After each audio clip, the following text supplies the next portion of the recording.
ధనావాకు కుటుంబ స్థానంలో ఏడాది తర్వాత రవి భగవానుడు మిథున రాశిలోనే బుధుడు స్వక్షేత్రకంగా కలిసి ఉండడం వలన అద్భుతమైన ధనయోగము, భూములు, గృహాలు, క్రయ విక్రయాలు, బ్యాంక్ లోన్స్, ప్రభుత్వం నుంచి రావాల్సినటువంటి డబ్బులు కానీ, ఉద్యోగాలు కానీ, పత్రాలు కానీ, పర్మిషన్స్ కానీ పొందడంలో విజయం మీ సొంతం కాబోతుందని చెప్పి గమనించగలగాలి.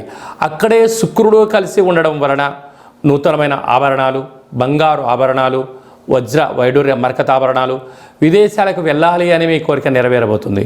కనుక వృషభ రాశి వారికి ఈ బుధాదిత్య రాజయోగం కారణం వల్ల అనుకున్నంత విజయం మీ సొంతం కాబోతుందని చెప్పి గమనించాలి.